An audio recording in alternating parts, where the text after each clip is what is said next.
Ladies and gentlemen, boys and girls, children of all ages, welcome to the place to be and the place where you see guys like Big Boss Man and me. And we're going to do something very entertaining for you tonight because this is Friday Eve. This is our special. This is our spectacular. This is when we take time out and make things work. We give you the best we have, the best we are, because we the best there is. And this is the Sideline Junkies Friday Eve thing. Now, tomorrow, there's going to be some people. They're going to go to work. They're going to be talking. They're going to be in the break office. They're going to be over by the Keurig. You know what? And they going to miss themselves because they got busy. They was running late and they rushed into the office. And then they going to get in one of those, because they got the little side room where everybody meets. And it's the morning meeting and everybody hasn't gotten in yet, but it's the main crew. And Celeste is going to turn to Brian and say, "Hey, Brian, what did you watch last night?" And Brian's going to say, "Well, last night I checked out a little show on the Sideline Junkies Podcast Network. It's called the Thursday Night Throwdown." Yeah. And that's what we do on Thursdays, baby. We bringing it to you the only way we can with the Crisco. We ain't even giving it to you with no olive oil. We giving you Crisco. You know what I'm saying? We can give you lard because we want you to get that fat so it can stick to your ribs, baby. That's what we giving you today. And what we got going on the slate. Good thing for us this week, and prayerfully, we have a couple days like this. We don't have a RIP today, so I appreciate that. But we're going to talk a little bit of what's going on in football. We're going to recap last night's sensational Game 1 in the playoffs. We're going to talk about what happened in Game 1 of the Stanley Cup. And then we're going to preview a little bit of Game 2. But don't worry about that because we ain't getting in the woods like the boys on Drive Time do. So this is going to be a very basic. But this might end up being, well, they won. What's your thoughts? Well, they scored more. They scored more. They scored more. All right, great. Here we go. The stick touched the puck and it went in the net. And that's all we know. All right. But ladies and gentlemen, I'm just saying, like, I don't know where you're gonna get that type of intro anywhere else on any Thursday night. I mean, we can't top that for that. Thanks for coming out. God bless you. That's it. The show over. You can't do nothing with that. Oh man. And to close out the opening, we got the Miles Report / WNBA Report. For everybody that doesn't know, the Miles Report is basically me talking about my girl Olivia Miles, but we do give you the scores from WNBA. They are in their Commissioner Cup, which is similar to the Commissioner Cup or whatever the People's Cup is in the NBA. The NBA actually patterned their version of this off of the WNBA's version. And then the coup de grace tonight is the random hockey players. And with all that being said, I'm the Midnight Rider. That's the Boss Man B. And he's gonna run this. So I'm gonna let him take over and just do the thing. And we're gonna talk for a little bit. We're gonna have a nice conversation. You're gonna enjoy it, you're gonna have fun. B, all you, baby. Hey, look, I'm just gonna follow what the Midnight Rider said. Like he said, I'm the boss man. That's what they call me. You can call me. All my friends call me BJ. Whatever floats your boat tonight on this Friday Eve. You know, let it ride. But like Midnight Rider said, we here to talk. We'll do what we do best. We'll run our mouths and entertain you for the next hour. However we do it, man. He already gave you the show rundown.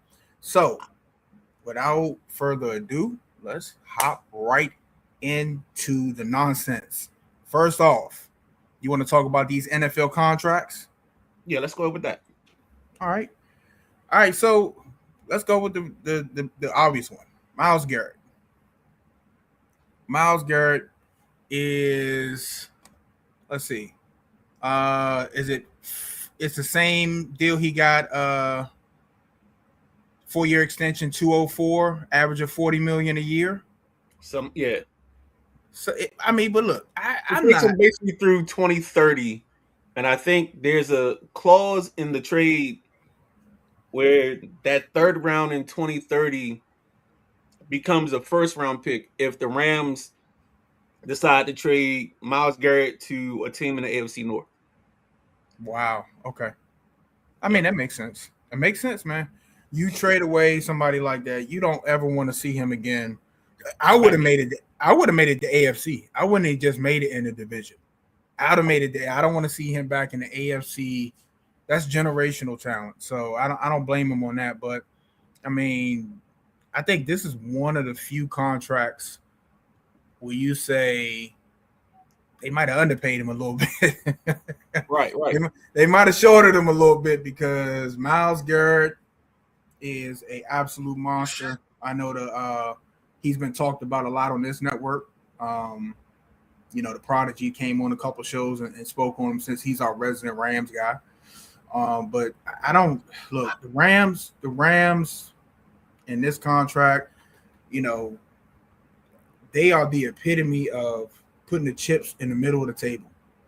I mean, if you're gonna go big with Myles Garrett. Pay him. Now you got to motivate you. You got something where he's not looking over his shoulder. He don't have to worry about his contract.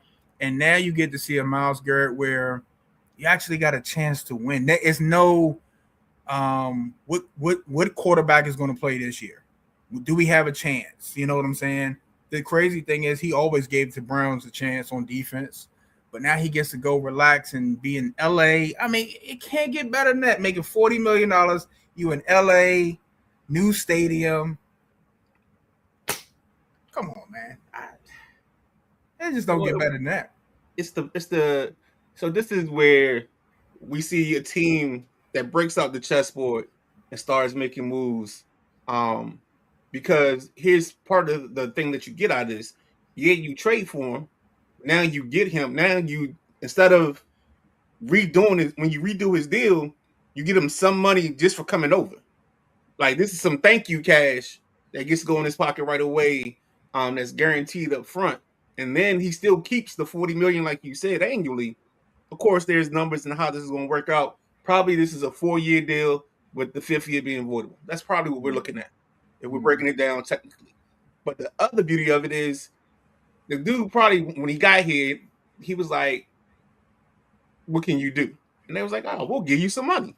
And for them, it works out because probably the first year of the extension, they can play with the number. So he's not going to hit their cap all at 40. Yep. You might hit it at 15, 20, whatever the number is, however they manipulate the cap. So that's the beauty of this. And that's the great part about it is Los Angeles put themselves in a win-win situation where they got a player that's dominant and dynamic, and then they also paid him, but also made that money not be punitive right away. Beautiful. It's beautiful, man. It works out. It works out for the Rams. I mean, did you see the graph we put up the other night? Say that one more time. Did you see the graph we put up the other night? No, I missed it.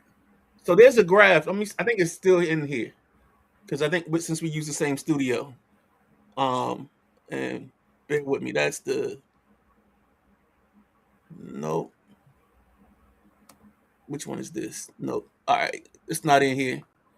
But we had the picks for the first round picks for the Los Angeles Rams like the last 10 years.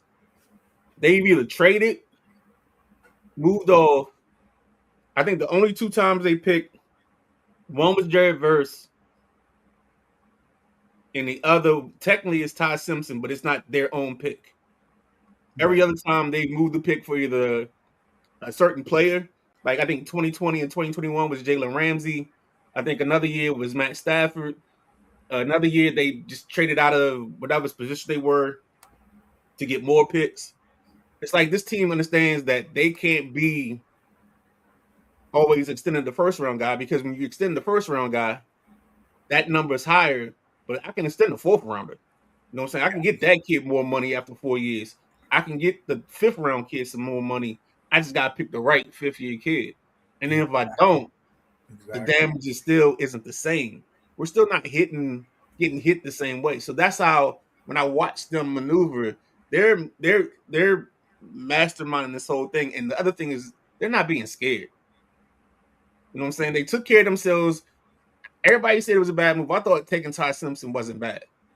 I thought you could have done something different. But when you figure out they turn and do this, maybe Ty Simpson was like making them say, oh, okay, we can do this because we don't see anybody on the board at 13. That's going to make a bigger impact than Myles Garrett. So let's figure out what we got to do to get Myles Garrett. As opposed to some teams where they're like, oh, let's go ahead and draft our guy because this is the guy we want because this is a need. So it's like Or you're drafting the best available. exactly. And maybe you don't need the best available. You know what I'm saying?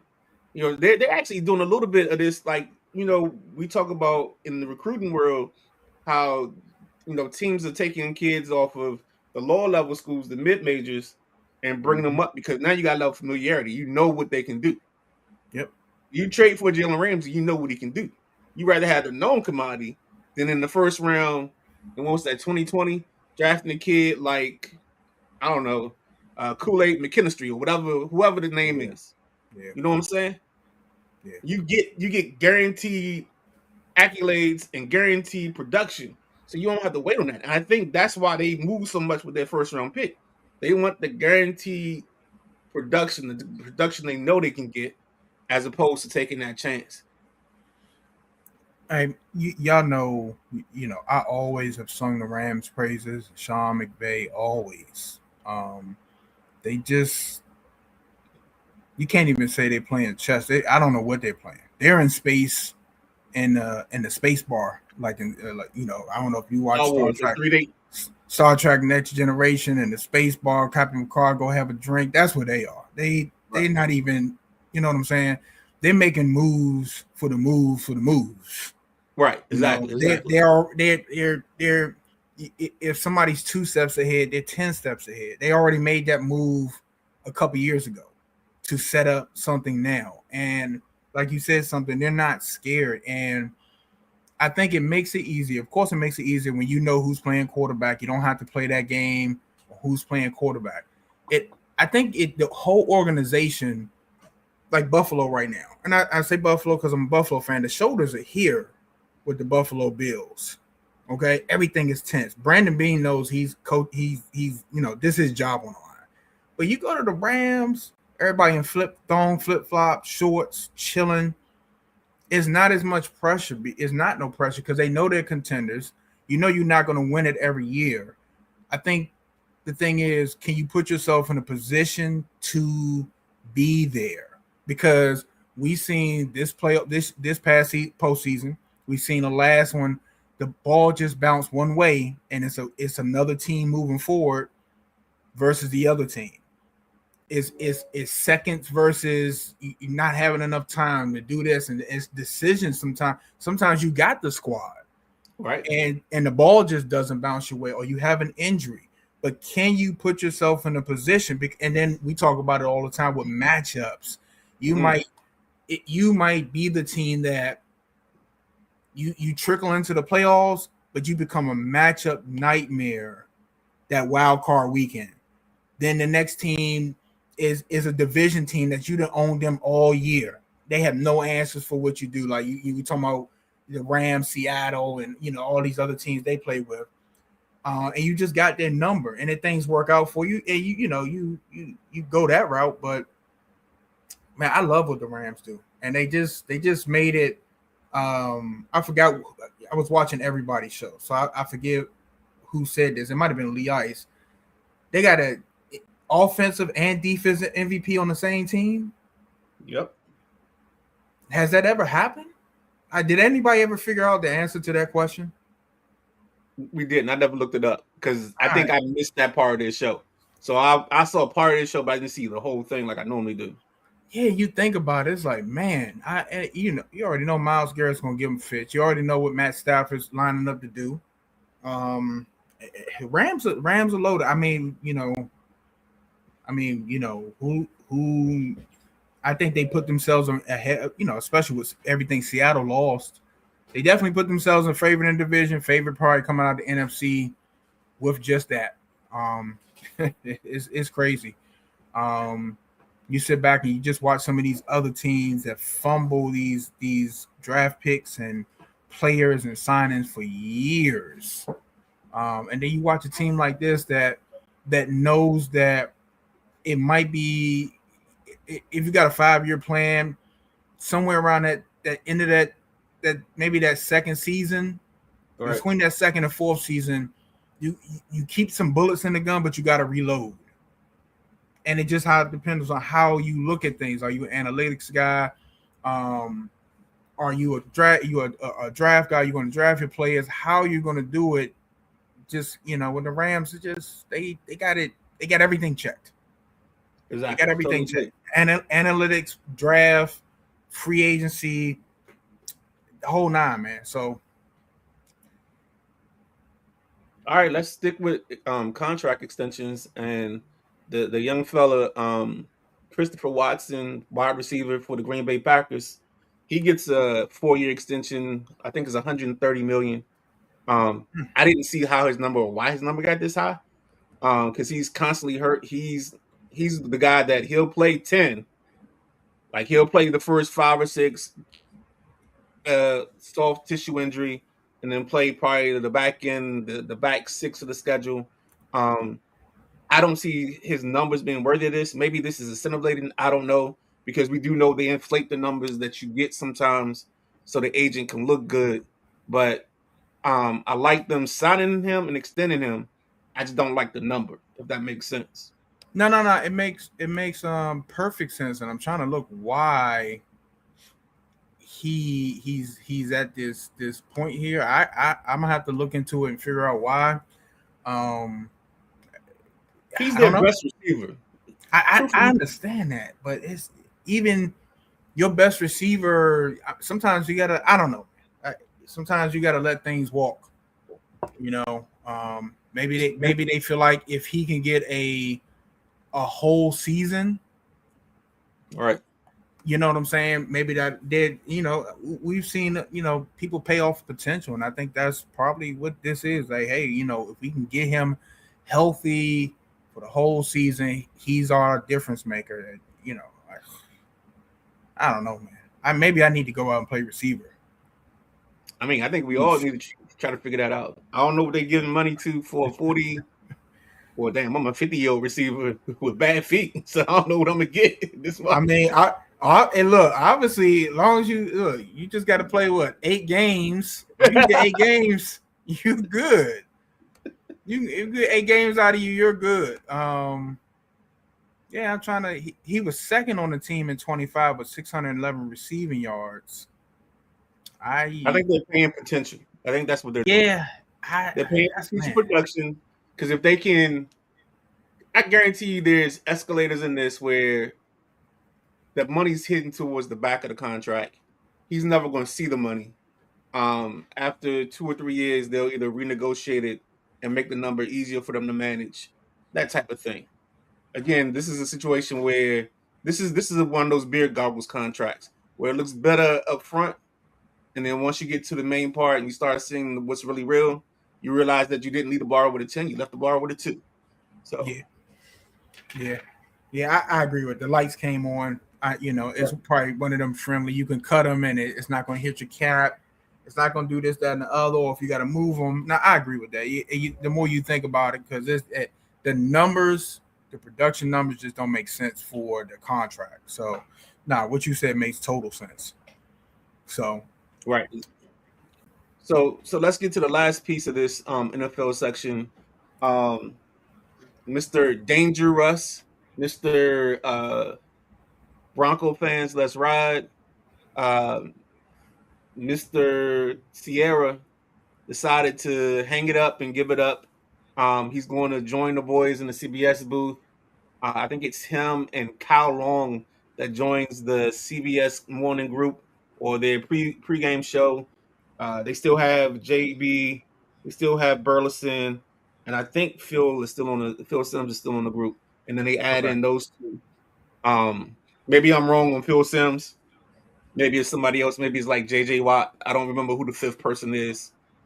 But that's like arguing over, is it Marlon or is it Jackie? You know what I'm saying? Jackson. So I mean, I'm not arguing over much here. But first, let's talk about the career of Russell Wilson. And I want your point of view on this because I've heard people talk about it. I'm not gonna go to the KG question yet, but what did you think of his career first?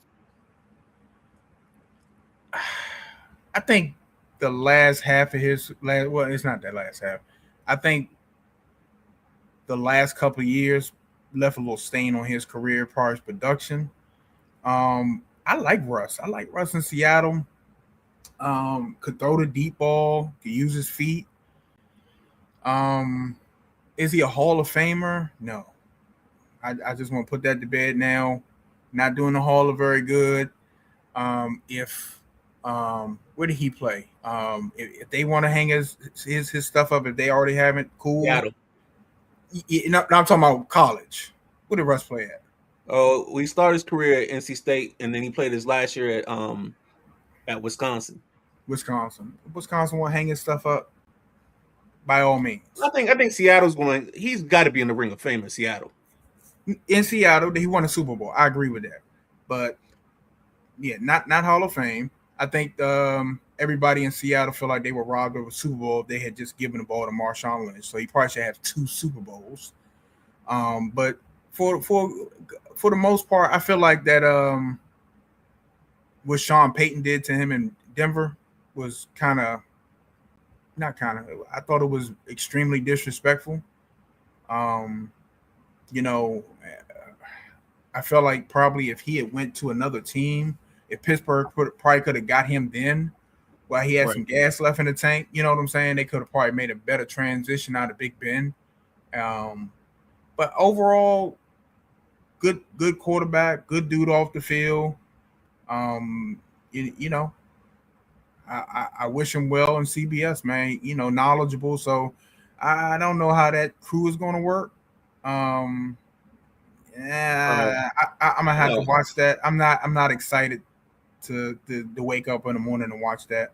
So it's going to be, if they play it right, between JB and Nate Burleson, they're going to be your personalities. They're going to be the people that carry you through the segments. And then what they're going to do is put Russ, Kyle Long, and whoever the fifth person is in situations where they're always giving analysis and trying to break something down. So that way they ain't got to be the person that's carrying the segment in terms of directing it. They're going to be the person that's going to give you the analysis, break it down, boom, put you in your best spot. You know, if there's a quarterback we're talking about, we're going to talk to Russ. If we're talking about line play, we're going to talk to Kyle. If we're going to talk about schemes and things of that nature, if we got a fifth person, we're talking to the fifth. If not, we're going to do a combination of those two, because as an offensive lineman, as a quarterback, they've seen enough to get through it. So it's not going to be they're never going to put them, and this is the beauty of, like, since we've been doing this, it's like you understand that you don't put a person in the bad spot. Like, we would never do a show, the two of us, breaking down hockey power plays. Hockey. Yeah, you know what I'm saying? We're not going to do that. We'll talk surface level, and then we'll always leave it to Maddie, or we'll try to bring Maddie into it, because that's our expert. And that's the one thing that I think you got to pay attention to. And I think that's what CBS is going to do, is they're going to build a show around whatever his strengths and weaknesses are. And he's got enough intelligence and personality, even though it's kind of corny, to exist and make it work. So they need a coach to rap. Because I thought JJ Watt was on. JJ Watt was on CBS. He is, but I don't know if he's every week. And I thought Cowher was there. I don't know if Cowher is still there.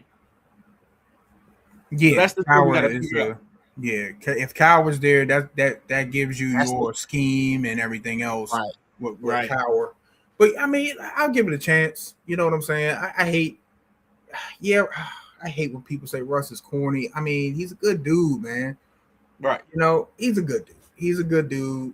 He's the Chris Rock joke. Yeah, he is. You know, I take care of my kids, but he doesn't look when he prays for it. You know, that thing.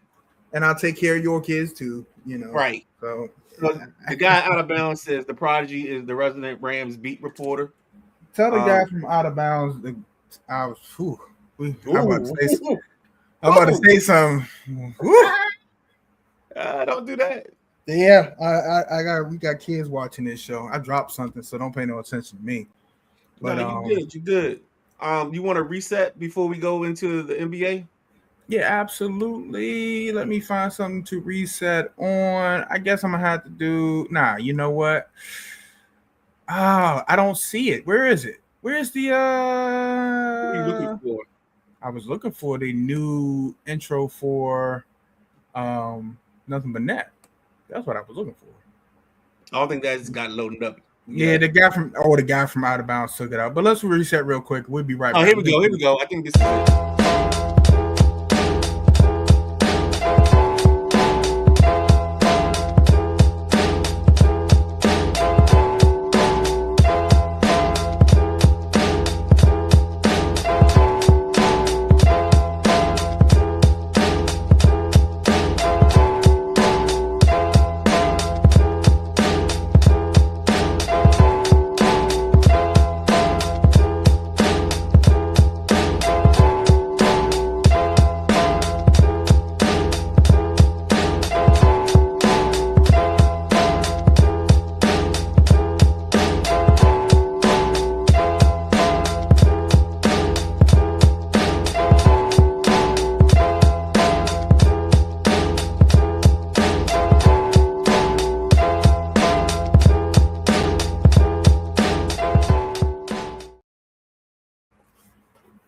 That, ladies and gentlemen, is nothing What? but net. Wednesdays. Normal showtime is at 7:30. Keep tuned here for special show times. Your host, none other than the gentleman next to me, the Midnight Rider, C. Perry II, Josh from Highly Opinionated, and JG from Club of JG Podcast. Join those fellas every Wednesday night, especially right now. You're getting the NBA Finals special edition of Nothing But Net, but they're going to break down whatever you see on the court from the Spurs and the Nets. And without further ado, with that, we're going right into game one last night in San Antonio of the NBA Finals. Midnight Rider. I'm watching the game, and first of all, that Jalen Brunson injury scared me. I had flashbacks to Halliburton, and I was like, man, please come back on the court. He came back on, he was still limping, and I was like, if he can't get this together, that's their series. And then guess what? He got it together. The Knicks pull out game one of the NBA Finals in San Antonio. I'm trying to get 105-95, ladies and gentlemen. I think at that one point where they were down 13. Yeah, they were down 13 in the third quarter. Yeah, 13 in the third quarter. I put my head in my phone for a second. Next thing I know, they were down 2. And I was like, oh, okay, here we go. Give me your quick thoughts about the game before we really dive into it. What did you see? Let me ask you this question. What was the turning point of them being down 13? What do you think clicked? And what did San Antonio not do? I'll answer this way. San Antonio did not do the thing of sticking with Dylan Harper and letting Harper play a little bit longer, because I think he was giving you the better production for your point guard position. Rumor has it that De'Aaron Fox is dealing with a ankle injury, a high ankle sprain that he's had for the last couple of weeks. But because we're playing in the playoffs, he's gutting through it. And I think if we had let the kid play a little bit more, I think that's one. I think two, there was I don't know if you've seen the video with KG talked about he made a comment and everybody kind of jumped down his throat, called him an old head and being too old school. But he said, the kid Wembanyama reacted to winning the Western Conference Finals as if he won the finals. And he's like, Lord, you got 4 more games to go. And when I saw the comment earlier, I was probably closer to being on the side of this is an old head just talking about the young guys and not respecting the young guys. I'll say it that way. Fist up to the crowd. Right. But then when I watched the game, I felt like Wemby had, I think, 6 to 7 turnovers in this ball game. Yes. And as I was watching him, I felt like he was trying to win the finals in the first quarter or in the second quarter. He didn't realize he was playing a 7-game series, or it was the team that gets the full first. He played like he was only going to date this chick for 90 days, and once you give it to him on day 91, he gone. He didn't act like he was trying to be there for the whole relationship. That's even better comment. If you don't know what that is, we can talk on the side. You can text me. I got you. But it just felt like he was living in the moment. 1-800 Midnight Rider. I just really did. I really felt like he was in the moment too much. And he didn't have enough. And I think if you watch the second half of that ball game, to me, I felt like he ran out of gas. I don't think it had anything to do with Carl Towns beating on him, following him, being physical with him. Pause. I know. But it didn't. None of that seemed to come into play to me. I felt like he was coming off of such a high emotional pitch and the pinnacle that when he came back to earth, he crashed a little bit. And then the other part was the Knicks have this thing. Maybe it's the byproduct of being with Thibodeau, but they have this undying belief in themselves. And I feel like they feel like no matter what the situation is, if you leave them a gasp of air, for them that's a full pull of oxygen from an oxygen tank. You know what I'm saying? Mm-hmm. Like that's not a like my man had to do in Harlem Nights. You know what I'm saying? When he was trying to save air, this ain't. You know what I'm saying? They get to inhale. They get to take a deep that's what I felt like. And that's how I feel they play. I feel like they play to their strength. Their strength is A, they got the numbers. B, they can put Towns on them on Wembanyama. They can put OG if they want to. Like they have a multitude of options. Josh Hart, my guy, got 15 rebounds last night. That's guards don't get 15 rebounds. And let me finish because I'm gonna get into my own. Go ahead. No, go ahead. No, go. Now I was gonna say he shot horrible. He shot horrible, but that's what I'm saying. I'm gonna let you finish. Go ahead. No, and that's perfect. That's the perfect transition because this is what happens when a guy knows that he's not hitting on all cylinders. Go help somewhere else. Exactly. Now go ahead. Go help somewhere else. I couldn't wait to talk. Right? We have been because we all around the same age. We watched a different NBA growing up. We watched an NBA where your bigs were down low, grinding in the block, banging in the block. Ladies and gentlemen, the thing that might save the Knicks and might give them the edge in this series is that Karl Anthony Towns is a big that plays outside. Do you understand that for everybody that knows ball, they already know where I'm going with this. Do you understand the significance of that? When Wembanyama cannot be under the basket going to block shots. Okay? Now, I'm a disagree with Midnight Rider on something. I think Karl Anthony Towns was getting to him because Karl Anthony Towns kept beating him top of the key going to the hole, right? The second or third time he did it, when Wembanyama turned, he did one of those. Like, fuck. He keeps beating me. I don't know what to do. Because for Wembanyama, 90% of him is just being long. All he has to do is be near somebody. And you saw, timeout. Oh, timeout. He uses his length of his arms to deter shots on the court. Okay? Now, because really, if he's near the free throw line, he's already altering shots. You come in baseline, he could come down there. What he lacks in speed, his length makes up for it. Right. And you saw it with the Knicks. They run down the court. If he was anywhere near, they run under the court, reset, right? And Ken too about not agreeing with the Knicks playing fast. I think you got to be a chameleon in a situation. They can outrun Wemby if it's a fast break. If you can get past Wemby, you go.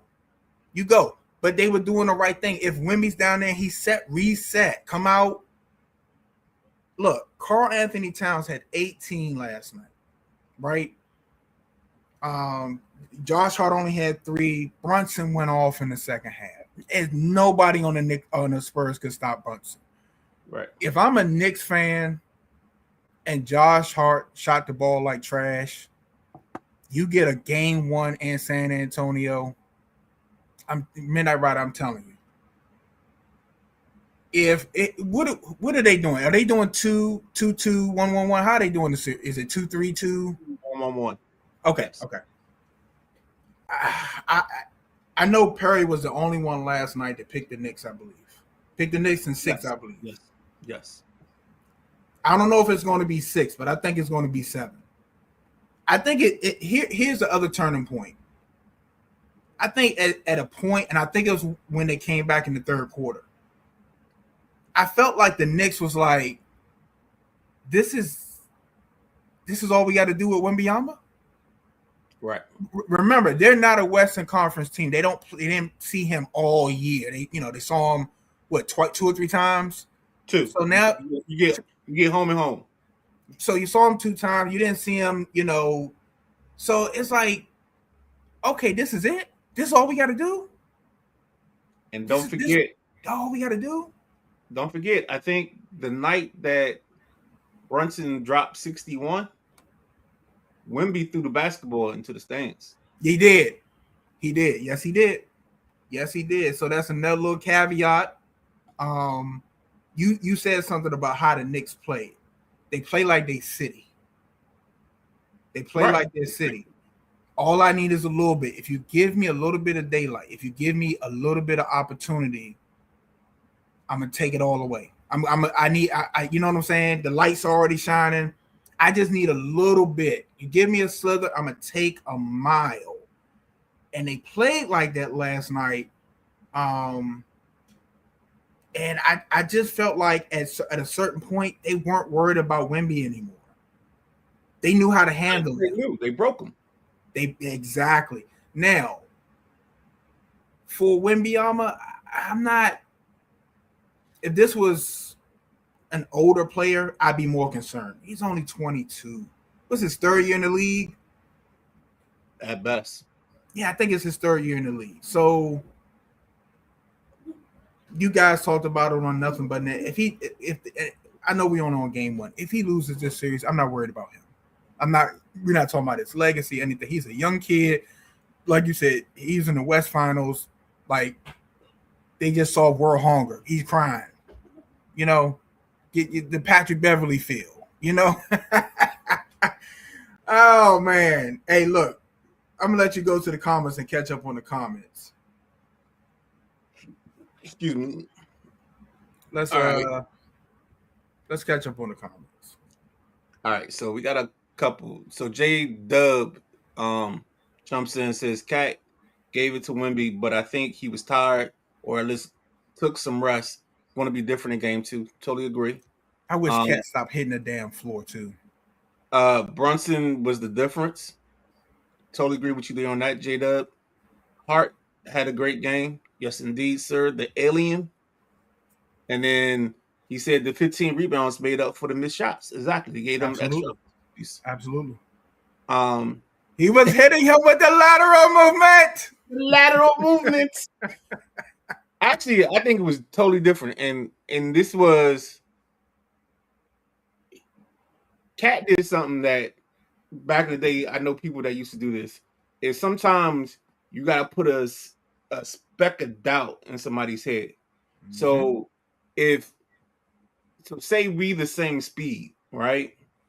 Or you perceive us to be the same speed, then I have to beat you off the dribble the first couple times. I didn't say what I was going to say. I gotta beat you off the dribble the first 2 or 3 times, because now that puts that seed of doubt, because now maybe you'll give space and I can shoot the jumper. You know what I'm saying? All it take, if you put that doubt, all it take is for them to take a step back. That's it. That's that little bit. I'm telling you, I wish I had the video clip. One of them times Cat went past Wembanyama, he turned and you could see him kicking himself. And I was surprised with Cat. I was actually surprised that Cat was taking it to him. I loved it though. I absolutely loved it. The Cat figured out one thing. I think he figured, like, there are times when you can sense the other person's level. You can smell the blood and water.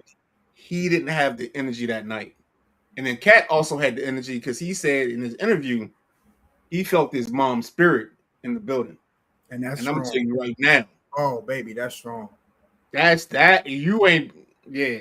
He was on some next level on that one. Hey, look, I was just telling KG the other night. It's one of the clips it's one of those clips you hate watching, but you always watch it. And it's when his mom passed. Right. And they show that clip of him talking about that and going through that. So I always root for him. I know we give him a lot of shit for being a big, but he did his thing last night. Man. I got to give it to him. Perry hit a comment. Cap played straight D on Wemby. He made sure he could not lurk. He did, and that's big. That opens up the lane absolutely. And Perry says, and Mitch played O line and kept him off of Brunson.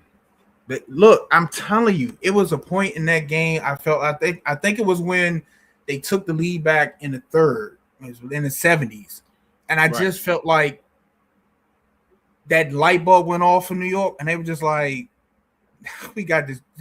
Not that you respect them, but it's like, nah, we got this dude.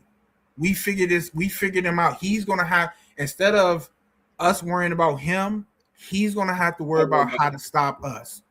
And I think that flipped the script on San Antonio, because now you go into this game 2, Brunson went off. Now you got to worry about OG going off, Hart going off, because it was a couple where the Knicks had a drought where nobody could hit anything. I think that's when they went down. Nobody could hit anything, and then Brunson came and saved the day. I think he had 19 in his 30 in the second half, and I also believe the Knicks outdid them in the paint. Well, here's the kicker, too, is the sixth man of the year, Keldon Johnson, had 3 points, only had 4 shots at the basket. Then you turn to Dylan Fox. He was 3 of 13. It just seemed like Darian Fox, it just seemed like something was wrong with him. You say he's having an ankle issue? He has a high ankle sprain. When I was watching him play, I'm like, this is not the same kid from a couple years ago that was because he came from Sacramento, right? Yep. Yeah, I was like, it can't be the same. But it's the same dude. It just ain't curling right. Yeah, it don't look like it. It's a completely different player from what I remember him doing in Sacramento. So, totally agree, man. Did I leave my phone in here? No, you didn't. I don't know where you left your phone at. Well, right, I'm podcasting. Thank you, though. Real quick, let's get to something. Let's go ahead and move off of that. Let's hit the Stanley Cup. I don't know if you saw game 1, and if you didn't, I understand completely, dog. Vegas beats Carolina. They go into Carolina, win 5-4. I thought at 4-4 with, I think it was about 4 minutes left, I thought this was going to be a game that goes in overtime, and we were going to just try to figure it out in overtime. And I think I said with about 2 minutes left, I sent Maddie my picks for the overtime thing, because I'm like, yo, lately I've been falling asleep before we get into overtime. So I just wanted to get my picks in. And lo and behold, what happened was I put my picks up. A minute later, on the game clock, Vegas scores a goal. Maddie and Sarah yell at me because I guess I broke the code of the hockey gods. And at some point this weekend, I guess I gotta get some chicken from Popeyes, because I'm not sacrificing the real chicken. I'm not dealing with the blood for that. To try to make things right. But when it came to this game, it was funny how the game started, because the game opened up. I think his name is Ehlers. He gets an early goal. Then they get a second goal. They start out 2-0, and then it's 2-1. We end the first period. Then we come out in the second period, and it's like the roles reversed. And this time, Vegas gets the early goal in the period, ties it up at 2. They go up 3-2, if memory serves me correctly. It gets tied up, and then we get tied up at 4. And the way this game is looking to me, I'm thinking this is an overtime game, because the floor hasn't been tilted in any one way or the other. But people say, there's 2 things that happen in sports. Like, an oblong football bounces different ways, and a hockey puck, if it finds a skate or it finds a stick, it can bounce in a different way. And I think what we got in game 1 was the hockey puck found a stick, and found his way into the back of the net. And Vegas came out and prevailed in game one. Now tonight we're starting up probably here in the next couple of minutes. I think the game time is 8, but we know how 8 o'clock is on game time. That means we got to do the national anthem. We got to do the preview show. We're probably looking at an 8:20 start. You got to get your hot dog, cold beer. Right, exactly. So what I see from this is going to be who makes the adjustment. I think maybe the goalies didn't play up to their norm. So are we going to get the stingy goalies, or are we going to get the goalies that gave up goals on great chances? Because both teams had great chances, and this wasn't a situation where like it was a fluke goal. This was, the puck gets into the scoring zone, and these teams are taking advantage of it. Now you might have some deflections, but we had good goals being scored in this ball game. So with that being said, tonight what we're going to get, we don't know. But these teams, I think, are more evenly matched than we think. And the one thing about hockey, and I always push back on guys like Chris Russell and those guys, is hockey's more random than the NCAA tournament. Like, all it takes is a hot goalie. All it takes is a hot scorer. Somebody that's going to make a difference. They can change the whole dynamic of a 7-game series. So tonight, Carolina's got to get back in their barn and figure things out and see if they can make this happen. Wait, what's up? The only reason why I disagree with that statement is because about a hot goalie, a hot team. I watched the Washington Capitals get dismantled. Remember when they made the finals and they had to play Detroit? Right. I watched them get dismantled. I've never seen that. Was open heart surgery by Russians drinking a beer, smoking a cigarette, dropping the ashes, and then sewing you back up. It looked like, and I don't want to go too far, it looked like Detroit had 8 people on the ice compared to with it. So, and the Capitals were rolling, and they were rolling, and then another steamroller came and just pummeled them. So I get what you're saying about being hot, but I also think it just depends on. I think because these teams are evenly matched, I think that's when you'll get the hot guy come in and make a difference. If one of the goalies can get hot, but I think when you got teams that are like head over heels in hockey, you see it on the ice. It's just the other team doesn't stand a chance. You guys are talking about. I know Josh said a couple times when you saw Cleveland going to the finals to meet the Spurs, you already knew like this is over. When the Nets went to the finals to play the Lakers, it was like just go ahead and send the New Jersey Nets final shirts to Ghana or wherever you're going to send them so they can get some shirts. Right. And send the hats over there. It's over. But that's all I had. No, I think about what you said, and I know what you're saying, but like the Caps are also on the other side of that where, gosh, I can't think of the goalie's name now, but there's a goalie that played in Montreal when the Caps were a 1 seed and Montreal was an 8 seed, and the Caps were up like 2-1 in the series, and then he shut down the rest of the series in the first round, and the Caps ended up losing. Like hockey is a fickle sport, and it's funny that we had that exchange this morning because Maddie was talking about how fickle the hockey gods are, and I think if you're a hockey fan, you believe in the fickleness of the hockey gods. Oh man, yeah. And look, the hockey gods, the football gods, the basketball gods are a real thing, and you need to make if you do wrong, you need to make your sacrifices before the next game. And it might not take. It depending on the wrong you did, it may take a couple of games. So you got to be careful on where you cross. All right, we just letting you know. That's it. That's all. So did you have anything else on the Stanley Cup? No, that's it on the Cup. Let's hit right. this real quick. This is just our WNBA report.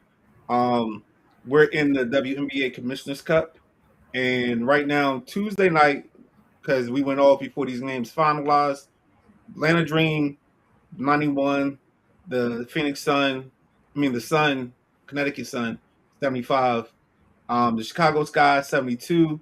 The Mystics 90. The Valkyries 95. The Fire 77. Last night in the games played, the Liberty 97. The Tempo 82. The Mercury 72. And the Storm 68. And then right now, as we have going on, the Fever are playing and they're at halftime. The score is 38-29 over the Dream. So that matchup has Caitlin Clark and Angel Reese. And then tonight at 9 p.m. on Prime Video, the Lynx play the Valkyries, and the person that this report is named for, Miss Miles, she plays tonight at 9 p.m. So they got a nice and interesting mix over there in Minnesota, and that's kind of why I want to highlight them. But that's where we are in that. Also, real quick, on the French Open women's side, Sabalenka, the number 1 seed, loses. So you're going to get a champion that isn't. I don't know. I think the champion might be ranked, but they're going to be lower seeds. I'll say it that way. So that's going to be something to keep your eye on. Also, actually, let me look it up because because they play Saturday. So I think the matchup is. Oh, so it's the young Russian chick. I'm sorry, excuse my language. The young Russian lady, Andreeva, against I'm gonna say Walinska, and Andreeva is ranked 8, and I think she's 19 years old, so she might be the next up and comer on the women's side of the ledger when it comes to tennis. On the men's side, we'll get you that on Sunday morning because most likely the men will be playing on Sunday morning. Let me see if I have anything. Oh, so the men's are in the semis. So Arnaldi versus Kabali. Kabali's a 10th rank. It looks like they got Italy flags. The Rev and Minsick are the other quarterfinal. I'm sorry, semifinal. So those get played tomorrow, first thing in the morning, and then we'll find out who's playing for the championship in the men's tournament of Wimbledon. I mean, not Wimbledon. Roland Garros, the French Open. Sounds good. Let's catch up on some comments. This was Take it away. Say it one more time. I said I'm gonna follow your lead. Okay. Perry was responding to De'Aaron Fox. He said he'd been injured for most of the playoffs. Matty Ice checking in. The Canes must win. Also said team with the fewer bad turnovers win tonight and maybe every game in this series. Svet Jarvie have to wake up for Carolina. I hope. I know he broke it down and I still probably butchered that name. So it's Veko Jarvie? Is no. It's not one name. So that's the line. So I think it's Vechno. Oh, okay.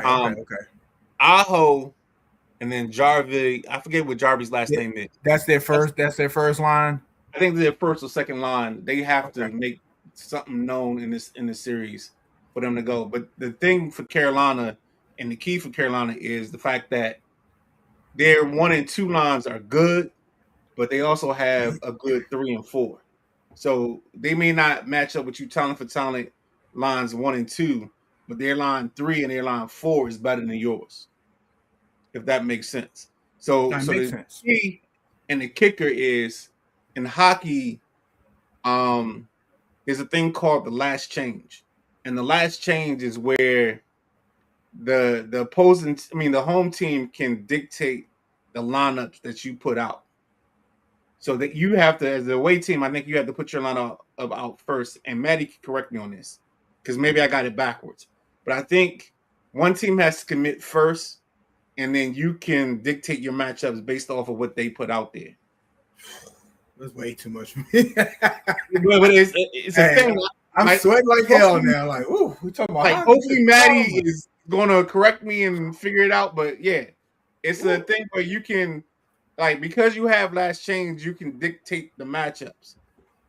And I'm gonna just smile and pretend like I know what you're talking about. No, you good, man. You good. Because I'm figuring it out. You know what I'm saying? I know I've heard the term and I've seen this.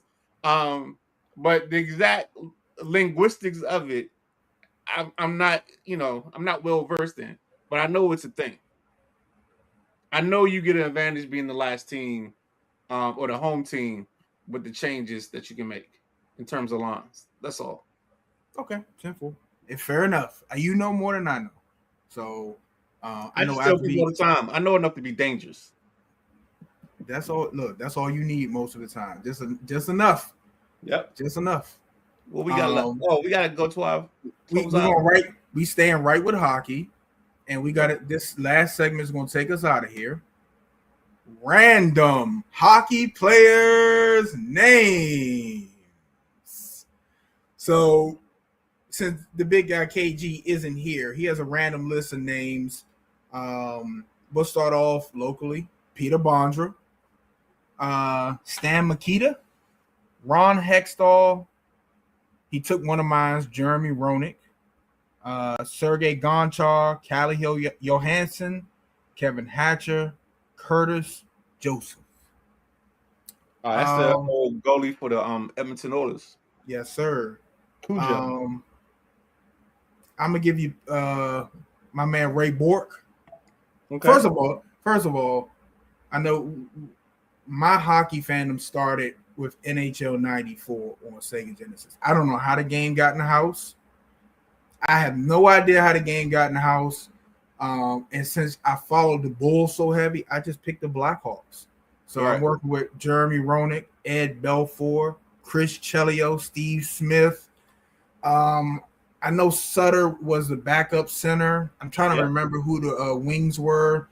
I think Eric Daze was the next year. I don't think he was on the 94 game because he was a rookie. So I think he was on the next game. I'm trying to remember. I'm trying not to cheat. You got a couple of Sutters because the Sutters have a family. It was two Sutters on there, but I can't remember if both of them was on 94 or if they were both on 95 on the Blackhawks. I can't remember the backup goalie name because they had two. Belfour was tough in goal, and they had somebody behind him. He was good too. I can't remember his name, but I remember Chris Chelios in NHL 94. Right? Mm-hmm. You not only could he play defense, if he got past if he set up your offense, that slap shot from the blue line with Chris Chelios, boy, if it missed, it might break the glass. Boy, that thing, I was like, man, you couldn't, like, it was awesome. NHL 94, the memories, Martin Brodeur, of course, Theo Fleury. I think he played for the Flames on 94. I'm trying to remember. Of course, Wayne Gretzky. Yeah, that's right. That's you. Go ahead with your names. Is one or two I'm forgetting? No. Let's see what Maddie, if we can get Maddie's list to play, and if let's see. If it fails out, we just abort mission and go from there. Ladies and gentlemen, we got a video from Matty Ice. We're gonna play our resident hockey expert, host of Drive Time Mondays, whatever damn time he decided is going to be on. Actually, I think this week they're going Tuesday at 5 because that's what I'm talking about. Yeah. So this week we get the triple header. So he's at 5. Of course, the boys unapologetic are at 6:30, and then we'll go either 7:45 or 8, depending on what they got. So let's play Matty Ice's video. Hopefully, we having some technical difficulties. Be like, knock on wood. Let's go. Ladies and gentlemen, boys and girls, it's Matty Ice here with you. Sorry I cannot join live here for the Thursday night flight, but it's. Did it play? It was playing. I didn't hear anything. Hold on.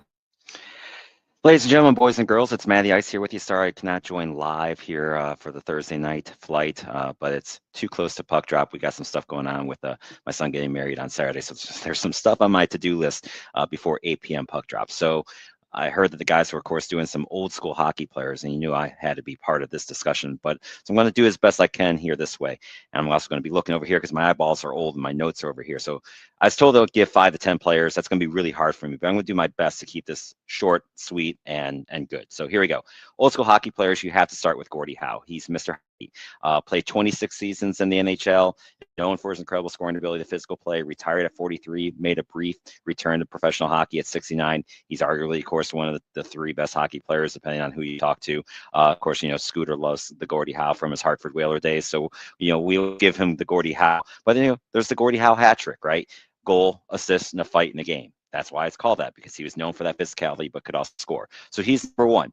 Number 2, you may have heard of, but maybe not because of a hockey player, but because if you're traveling on the east side, or if you do go up to Canada, you're going to hear of course, of Hortons, which is similar to Dunkin' Donuts, better if you ask me. But Horton also was a legendary defenseman. He played 24 seasons in the NHL, mostly with the Toronto Maple Leafs, known for his strength and durability. He also, of course, co-founded Tim Hortons, so that is where the coffee chain started. But tragically, he died at the age of 44 in a car accident shortly after a hockey game. So he passed away a little soon, but is known for not only for how he played the game, but also for some really good donuts and coffee. Then, of course, you have Bobby Orr, right? I mean, Bobby Orr revolutionized the way that defense was played. It really brought a more offensive skill set mind to the position. Of course, he has the iconic game-winning goal in 1970 Stanley Cup Finals where he scores the goal, and he's flying up over the air. Fortunately, injuries cut his career short, but his impact was definitely there. I'm going to go with Jacques Plante, too, which old school goalies, if you can remember, think about this way back in the day. Goalies they're crazy now, but they were really crazy then. They didn't wear helmets. There was no helmets or anything. Jacques Plante was the first one to kind of revolutionize the position to wear a helmet. Goalies just never went down at all because they didn't want to have their teeth get shattered. And the stick and everything, that the puck really didn't get able to fly up in the air like it does in today's game. So the goalies definitely had to have the helmet. It saves a lot of teeth. He played until he was 46. He won 6 Vezina trophies. Really did revolutionize the way that the goaltending position was kind of looked at as well. Then, of course, you have Maurice Richard, known as the Rocket. It's one of the couple of different awards are named after him. He's the first player ever to score 50 goals in a season. He won 8 Stanley Cups with the Montreal Canadiens, was a fierce competitor, just one of those all-time greats. Like you don't go far, in a list like this without mentioning those 5 players. Those are the 5 easy ones, right? And I do want to give you guys some fun names though too, because I like going way back with this stuff. I mean, you got to think of Eddie Shore, and you always heard Eddie Shore hockey. Like he was back in the 30s, and this man you would not want to meet anywhere. He would do some hurting to you if you ever did, run into him. So he's one that I always like to mention as well. Then you have some of the guys that, some of these awards are made for. Georges Vezina, who is a goaltender for the Montreal Canadiens, who the Vezina Trophy is named after. You have Francis King Clancy, who also has a trophy named after him, who used to play for the way back Ottawa Senators way back when. Those are just some fun names, of course. And then you have some, if you want to go a little bit recently, more into the 60s and 70s, Guy Lafleur, who played for a long time for the Canadiens, did have another stint with a couple other teams. You just don't go back without there. Then you also have, of course, Stan Mikita from the Chicago Blackhawks. I would be hated if I didn't mention him. Bobby Hull, also from the old Blackhawk days in the 60s. Those guys just legendary as well. Bobby Clark, the Broadway bullies from the Philadelphia Flyers in the 70s. Phil Esposito, who not only, of course, played, but then has gone on and had a really good career. You want to go with other goalies, then, of course, you go Ken Dryden.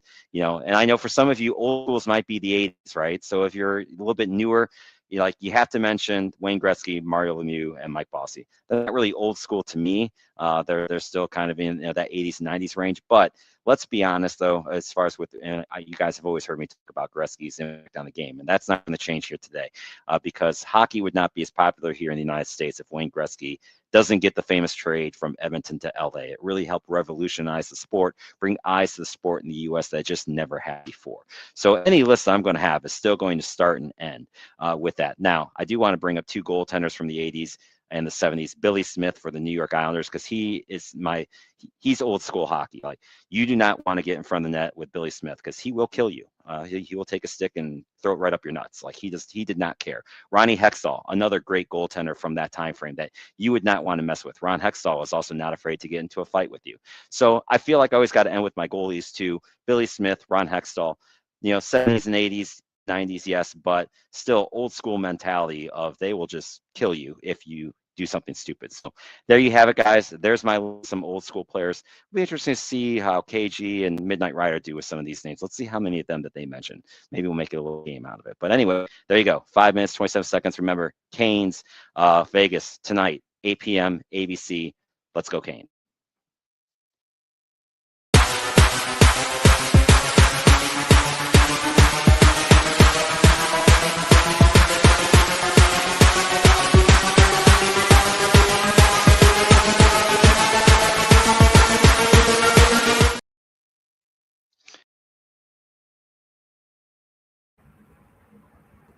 I forgot he said he caught the exit video on that. Yeah. That's my bad. So No, it's all good. It's all good. So he mentioned Hextall. He mentioned a couple people. I think mine's gonna be a little cap centric because oh, don't worry about that, Maddie. I'm we about good. to tell him that no, you're Maddie. That's great. You're talking to. Well, I'm gonna call myself. I'm a novice hockey fan. Like I told you, my fandom started in the NHL '94 on Sega Genesis. So I'm gonna say some names. All right, since he went that route, so I did. I'm gonna go with my guys first. So my guy was Pavel Bure. Mm-hmm. Speaking of, I think it was either '94 or '98 NHL hockey. Sergei Gonchar, of course. Al Freddy, the man with the shot. Bill Hunter, Adam Oates, Michael Bavanka, Dino Ciccarelli. This is gonna be a lot of caps because Rod Langley. Gosh, who else can I think of? Oh, I already said Joey Juno. No, you didn't. Oh, then Joey Juno. Joey Juno. What's the goalie? Oli Kozik. Only the goalie. Oh man, what's my guy? Devontae Smith Pelly, my guy. The guy that scored one. He had like one of the most amazing runs in that 90. I guess they would have won the cup in 98. He had one of the most amazing runs in that stretch. Gosh, now I'm trying to think of numbers. I think KG said Bondra. Yeah, he did. Gosh, there was a kid, I think he wore 13 named Raleigh. 15, 16, 17. Michael Ridley at 17. Gosh, who else can I think? Oh my God, Issa Tikkanen. One of the best antagonists in baseball. In hockey. Claude Lemieux. Rob Brindamore, of course. Jaromir Jagr. I'm just trying to think of guys that just stuck out. Sean Avery was another one of those guys that if he was on your team, you loved him. If he was on another team, you hated him. I think he played with the Rangers. Mark Messier. Mark Messier. Yes, indeed. Excuse me. Gosh, who else can I think of? Not Malkin. There's some other guys on the. I can't get deep in my bag. I'm gonna stop. Bernie Nichols. I think he played for the Blackhawks. Okay. Luke Robitaille. Mm-hmm. Luke Robitaille. Robitaille.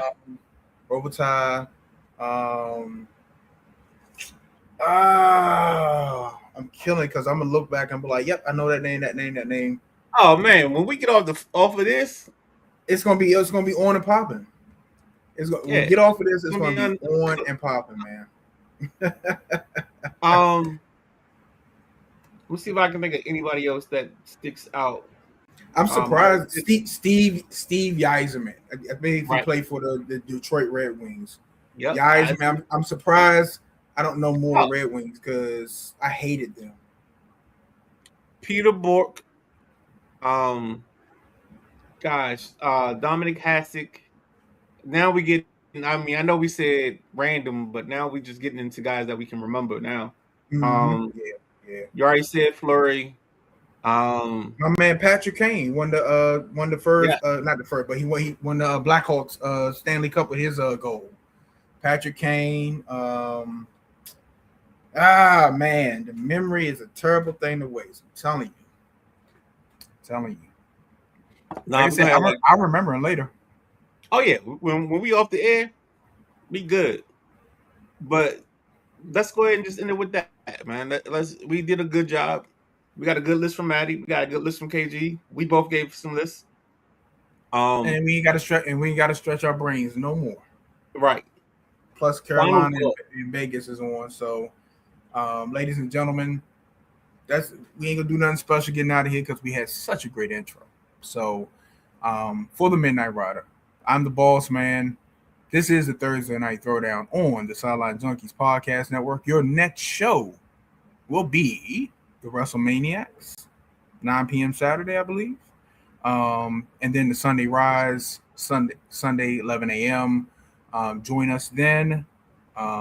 Be safe. Thank you for joining us. Like, comment, subscribe, and we are out of here. We don't do no overtime.